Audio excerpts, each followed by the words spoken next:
Welcome to the Taiwan language episode, a podcast for learning and insights in Mandarin and Taiwanese. I'm your host, Yasmin.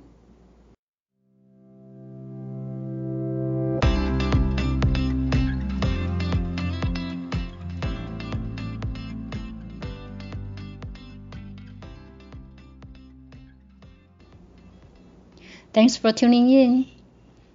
Today I want to share something absolutely mind-blowing about sick leave policies that honestly shocked me when I first discovered it. We are going to compare Germany and Taiwan's sick leave benefits, and trust me, the difference is going to blow your mind. So here is the deal with Germany. If you've worked somewhere for just 4 weeks, you are already covered.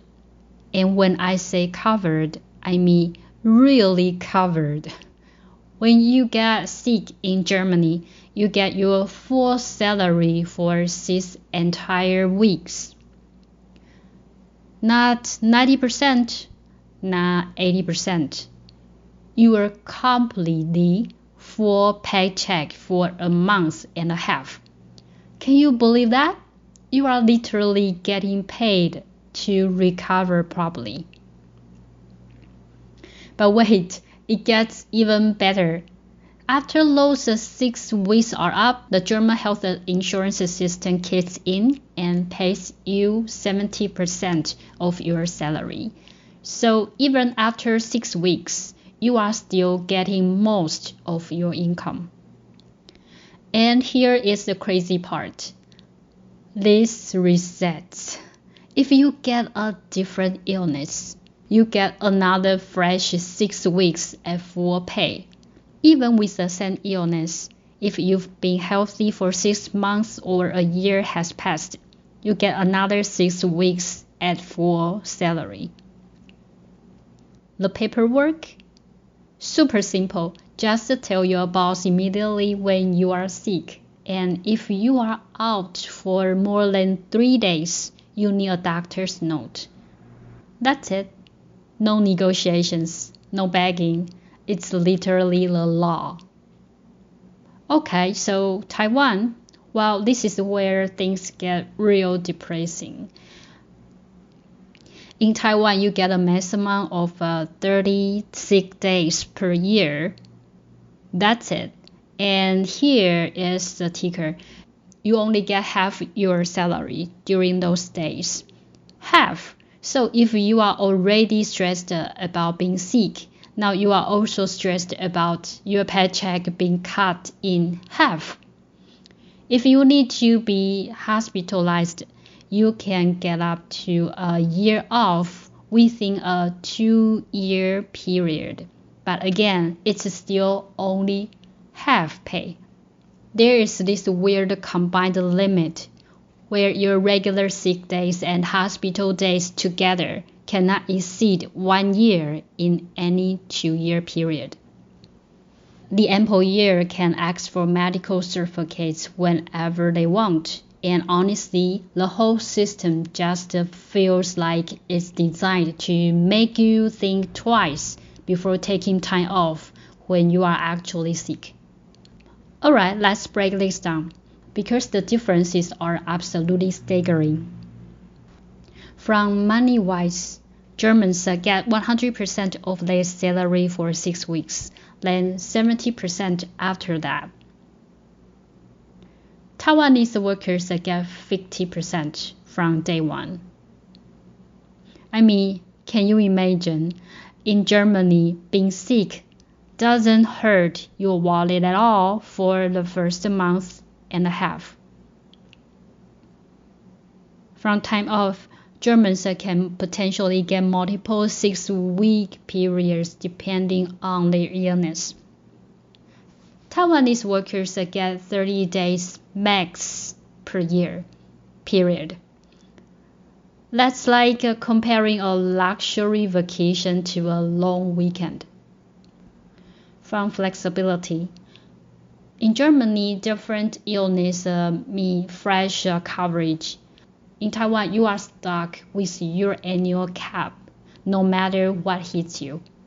It's like Germany says, get well properly, while Taiwan says, hurry up and get back to work. And the paperwork? Pretty similar actually, but Germany has a clear rules. 3 days and you need a doctor's note. Taiwan leaves it up to the employer's discretion. So who pays? Here is what's brilliant about Germany. After 6 weeks, the insurance system takes over, so employers are not stuck with the huge bills. Small businesses can even get 80% of the cost back. Taiwan just dumps the burden on employers for the duration. And from the view of workers' protection, this is a big one, folks. Germany basically says, don't worry about money, just focus on getting healthy. Taiwan says, well, you can take time off, but it's gonna to cost you. Look, what we are seeing here are two completely different philosophies. Germany treats sick leave as a human right and an investment in worker health. They understand that when people can actually rest and recover without financial stress, they come back healthier and more productive. Taiwan's system, while not terrible, is clearly designed with cost control in mind. It's like they are saying, sure, you can be sick, but we are gonna to make sure it hurts your leg so you don't abuse it. The shocking truth, in Germany, getting sick doesn't have to be a financial disaster. In Taiwan, when you are already sick and weak, Taiwan's system also hits you financially by cutting your pay in half. I remember one time early in my career when I had a car accident that broke my ankle. My leg was wrapped in thick bandages that compressed my ankle, and every time I lifted my leg, I felt intense pain. I could barely walk at a normal pace. I was moving incredibly slowly. The recovery took almost 6 months. During those entire 6 months, I struggled just to walk from the company parking lot through the long walkway to my cubicle. I even limited how much water I drank during the day to reduce the number of times I'd have to walk to the restroom during work hours. After work, I'd go to the hospital for rehabilitation. And by the time I finished my rehab sections and got home, it was usually around 9 p.m. You might wonder, why didn't I just take time off to recover properly? Well, as someone fresh out of school in the early stages of my career, I desperately needed my full salary to pay rent and cover my living expenses. If my salary had been cut in half, it would have seriously impacted my ability to survive financially.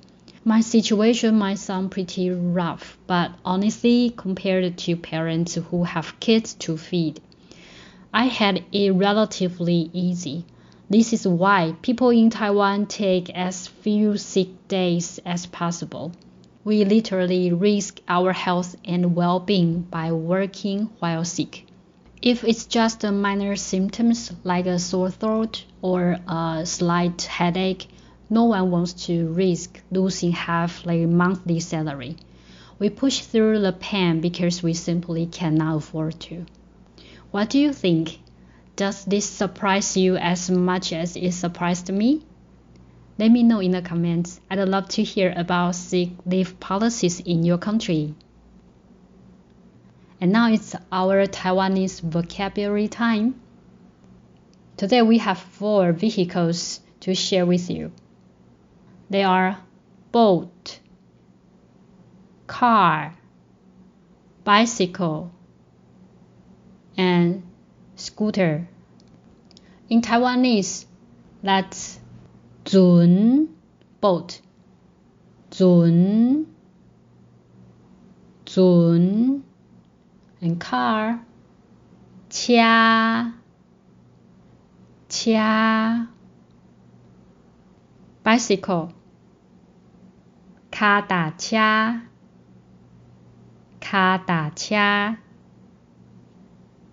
and scooter autobike and then I will add I am going to in front of each vehicle.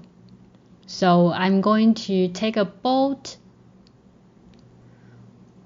我要坐船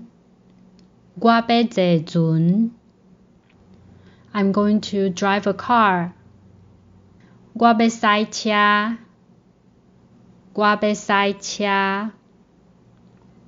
I'm going to ride a bicycle. 我要騎腳踏車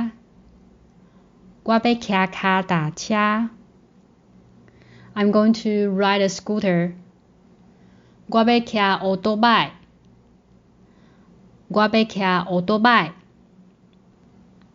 Now let's review all these 4 sentences. 我要坐船 我要塞車 我要騎腳踏車 我要騎 autobike. So that wraps up what I wanted to share today. I hope you enjoyed today's episode. If you like this podcast, I would be so grateful if you could leave a 5-star review on your listening platform and share it with your friends. It really helps more people discover this podcast. And if you would like to support my work, you can buy me a cup of coffee. Every bit helps me keep creating language learning resources for you. To enrich your learning experience, I also create a study guide in both the Chinese and Taiwanese. You will get a full transcript in Chinese with the Pinyin and Taiwanese with both romanization and local phonetic symbols. The study guide also includes a key vocabulary, reading comprehension questions with answer keys, and a few bonus questions to help you think deeper about the topic. And don't forget, I also publish a newsletter every Tuesday on my website. Each post connects with the week's episode and adds more culture insights, travel stories, and learning tips. Welcome to visit my website and check it out or subscribe newsletter so you will not miss future posts. Also, there are many learning materials for you to choose from. Stay tuned for next week's episode and thanks for listening. Bye for now.